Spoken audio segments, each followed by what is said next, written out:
Hey, hey, hey, it is Candy Barone here. It has been a while since I've jumped on, and I actually want to start doing a weekly conversation around how to lead aligned as fuck in human design. I know I've been talking a lot about the magic, the power, the resonance of human design, but I really want to bring it into a conversation around why I think it is so critical for leaders to be bringing human design into their organization and into how they build, create, develop their cultures and teams.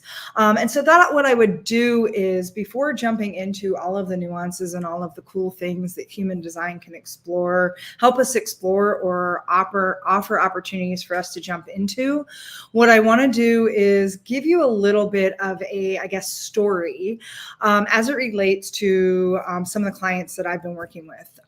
Just to give you a little bit of a sense of how deep this work has been in terms of the leadership work and the business strategy work I do with my clients.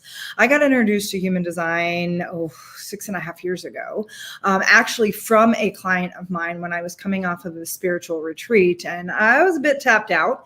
And in true manifestor form, and we'll talk more about what that means later, she initiated a spark of curiosity for me by suggesting that I lean in and explore my human design. And I will tell you, at first, I resisted it. I'm, a mechanical engineer by background, and I've had moments where different things have shown up that often feel a bit woo-woo, or we don't understand them, or when we talk about energy, I know we get a little wound up, right? And I was no different. And then when it occurred to me, the spark of curiosity sort of hit, and I found myself sort of going down a rabbit hole, which I love to do, to explore maybe what my human design could offer me. And so I just figured, okay, fine, I'll do my chart, no big deal, who cares?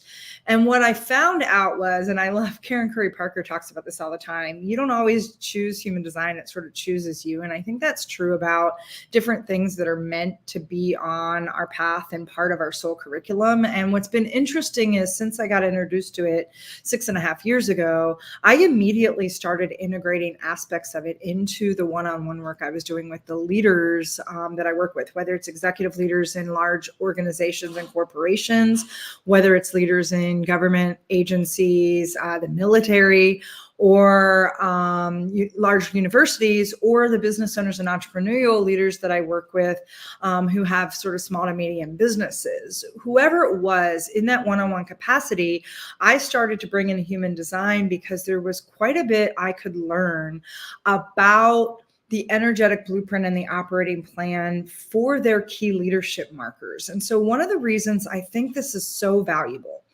and just to take a step back for a moment, I am a bit of an assessment junkie. I love my assessments. I teach and facilitate DISC. I teach and facilitate Myers-Briggs. I've done Personalysis. I've done Strength Finders. I've done pretty much any assessment that's out there. I love Enneagram. I'm an 8 wing 7, right?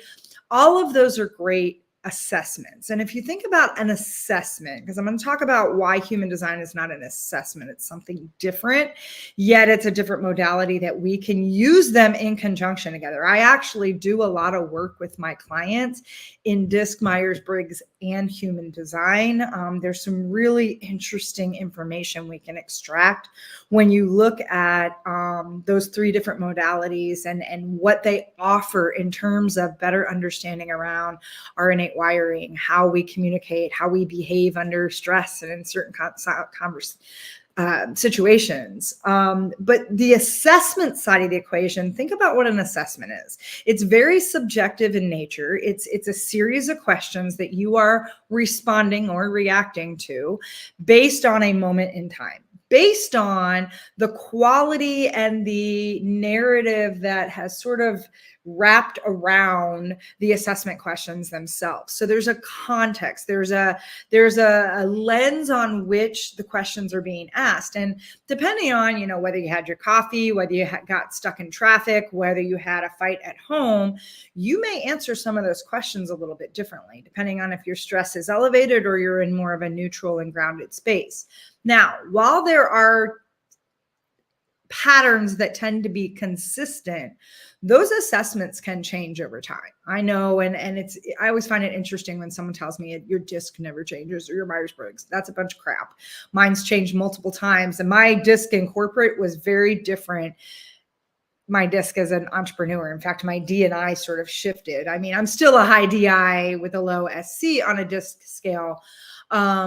But it changed based on how I needed to show up and how I was performing in different environments. And so there are nuances that shift based on, again, the quality of the questions, based on your emotional state at the time. And it's very subjective. It's also looking to put you into categories that create sort of a labeling.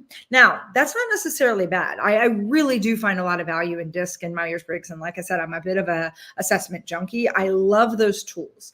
I love the fact that they give you patterns for tendencies, that they can, when isolated into a contextual conversation, can offer quite a bit about behavior, stress, and communications. Now, that being said, human design is something entirely different. Human design is an actual energetic blueprint. It's a mapping of your innate wiring. It's why the 3 inputs are your time of birth, your date of birth, and your location of birth. If you've ever, and I always like to put this in the most simplistic terms I can, if you've ever seen the Pixar movie Soul with Jamie Foxx, there's a scene where he sort of signs his soul contract in the air, and then he stands in line waiting for a portal to open so he can go into the earth as a jazz musician. It's essentially what your human design is on the most basic level. I would say there's a lot of other complexities that happen behind the scenes, but that essentially is what human design is. You sign this soul contract that says this is your soul purpose and soul curriculum for this incarnation in earth. As you step into the world, are you going to be a jazz musician? Are you going to be an artist? Are you going to be a teacher? There's a role you've sort of established. You're coming into the world to play. And there is an activation of a soul purpose. There's a life purpose and soul purpose that you're here to play out in that role. And so you sign this soul contract and you wait 88 astrological degrees for the right energetic portal to be aligned with that, so that as you incarnate based on that contract, that's what's known as your design date, you then come into this earth as a human, spiritual being in a human body, to experience the soul curriculum assigned to you from that soul contract. And so in that, there's your birth date, you come in, and there's an energetic frequency, there's a vibration that connects to your birth. And so again, yes, some people are like, that sounds a lot of woo-woo astrological nonsense. Sure, that's an aspect of it. And by the way, I would just say that woo-woo energy is physics. But what's so beautiful is human design is this synthesis between Eastern philosophy and Western science. And so what it does is bring in both Eastern and Western astrology. There's a difference. I'm not going to get into all that. It brings in the hexagrams from the I Ching. So the 64 gates you see in your chart is the hexagram. It brings in the Kabbalah, or the tree of life, and it brings in the chakra system. So what used to be where we were 7-centered beings, we've had a mutation that split off our heart chakra and our solar plexus chakra, so that now we're 9-centered beings. We've evolved over the last 250 years, although sometimes I wonder how much. That's for a different day and a different conversation. So that's the Eastern kind of side of the equation. The Western side is quantum mechanics, quantum physics, and epigenetics. So the idea that in the story that we tell ourselves and the language we use, we know there's power in words. Words have their own frequency, their own energy they carry with them. And depending on how we craft the narrative of who we are and what we're here to do, there is a frequency and vibration aligned with that as we heal that narrative, which is part of what human design allows us to do, is see what's getting in our way from being the full expression of the leaders we're here to be. When we have that ability to understand what's in our current narrative, whether we got it from our parents, we brought it in from, past generations, we brought it in from past lives, whatever you want to believe. There is a lot of conditioning that comes through our design.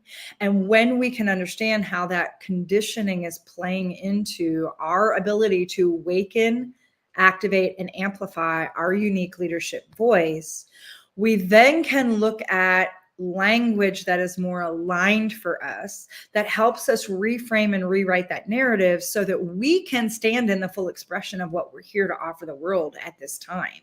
And so there's something, and in doing that, we can heal our past lineage up to like 14 generations. That's the epigenetics. We can actually rewire or change our own DNA coding. And so there's this really fascinating, and I don't know if you know, but I'm a mechanical engineer by background, and I love pulling systems apart. Ironically enough, I actually had an emphasis in energy systems when I went through my mechanical engineering degree. I think there's some irony in that. Anyway, my point is, as I've been working with my clients, one of the things that we've really come to understand is in that energetic wiring, in that innate coding that we all have that's our own, we're not all here to operate the same way. We are not all here to work, rest, and play in the same manner. We are not all here to use energy in the same capacity. So human design essentially is a map of how we use energy, whether it's energy we derive from ourselves that's consistent. So anything that's kind of colored on your chart is this energy we have that has a certain resonance, has a flavor to it. It's showing up 24/7. We're putting it into the world, and it has a consistency that we can draw from ourselves from. Anything that's white in our chart, that's what we call open or undefined, is energy that we're bringing in from the world. So there's this variability on how we're sampling and tasting, and we have access to everything in the chart. It's just the configuration and the mechanics of how that energy works for us optimally when we're in alignment with our radical authenticity. That's where all the nuances get to be really interesting. And so take, for example, I have a company that I work with right now. The CEO is a manifesting generator. And so while you don't know all the details of these types, and I'll get into that more specifically on another call, just know that this is a type. There's essentially two classifications of types. There's what's known as a sacral type and a non-sacral type. Your sacral types, being either a generator or a manifesting generator, are those designs that have consistent access to that life force, workforce energy, meaning they are essentially the people that are here to do a lot of the meaningful work to help us move into our next level of evolution, to help us shift consciousness, to help us really get in and do the meaty work that's required to take these big ideas and turn them into something that creates something new, that puts things into motion, that it's a lot of the doing energy per se. And it's about 70% of the population. So about 70% of our population is this sacral, this defined sacral type, where they have a consistent access to work energy. And so basically they get up, they're here to stay busy in the work that's meaningful. And I'm going to talk more about that on another call. It's not just to be busy for the sake of being busy. It's not to just keep doing shit because they can. It's to be in the energy that's aligned for them, that feels fulfilling and satisfying and allows them to apply the gifts they brought into this world to activate their unique leadership voice.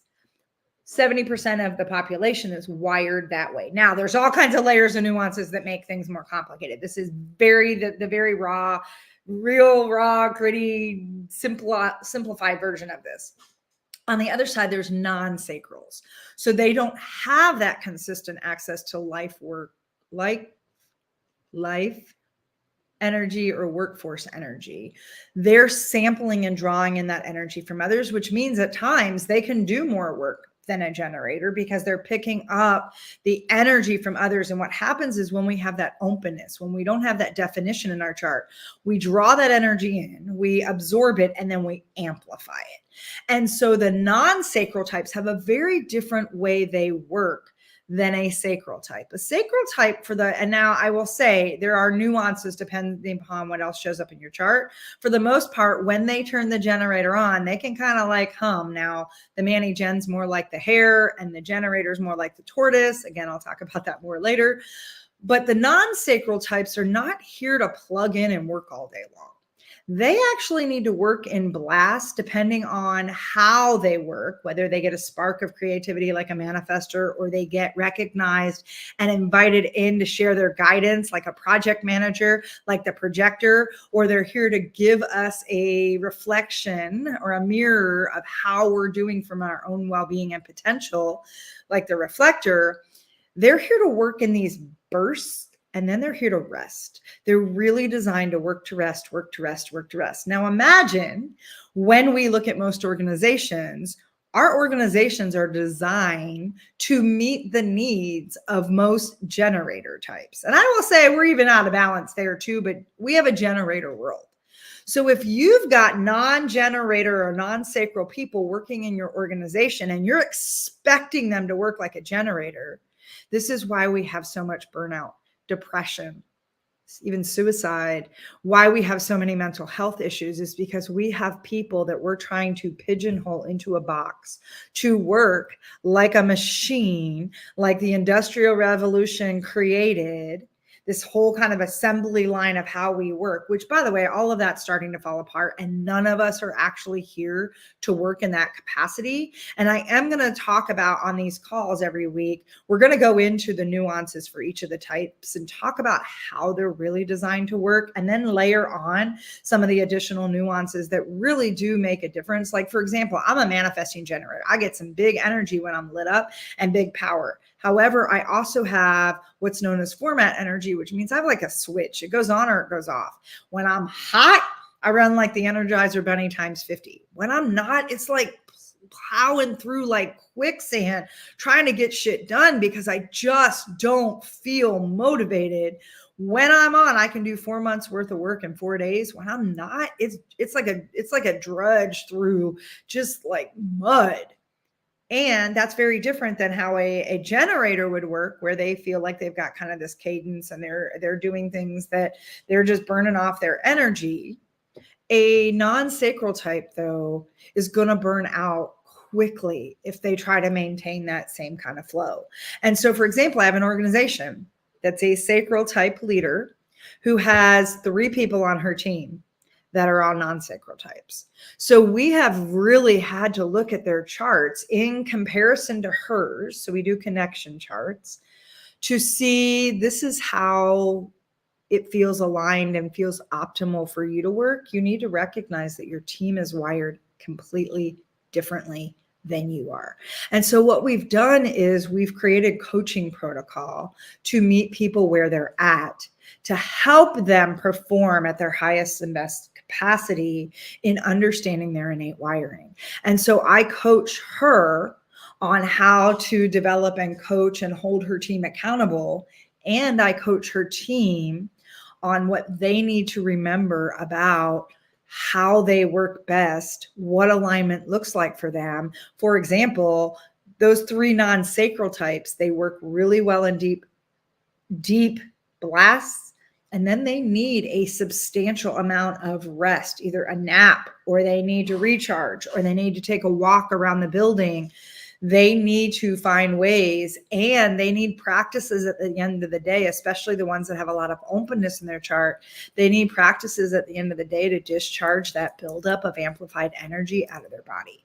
Because when the Manny Gen, that generator, that sacral type gets lit up, she's got some big energy that they're taking in. And then they feel this need that they got to hustle and they got to work harder. And there's all this pressure.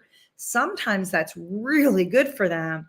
Other times it knocks them out. And the thing is if they don't know how to discern between those 2 things, that's where we get burnout. That's where we get bitterness. That's where we get anger. That's where we get people feeling like they're running nonstop on a hamster wheel and they can't catch their breath. So it's really important that when we can understand and see a map of how someone's energy moves, how they are innately wired, what they need, we start to understand that every single one of us has a unique operating plan. It's an operating plan that's based on our own wiring, based on our conditioning, and based on just how we operate optimally in the world. And oftentimes when we first go into human design, it actually shows us where we're out of alignment. And so this is what I would offer. If you are curious to learn more about how this could impact your organization, message me and we can have a conversation. I have seen over and over again how powerful it is when we bring human design into our organizations and we start leading from a capacity of understanding our own wiring first and then looking and understanding the wiring of others. With that, this is Candy. I'll catch up with you guys next week. Hope you have a great Monday. I'll talk to you soon.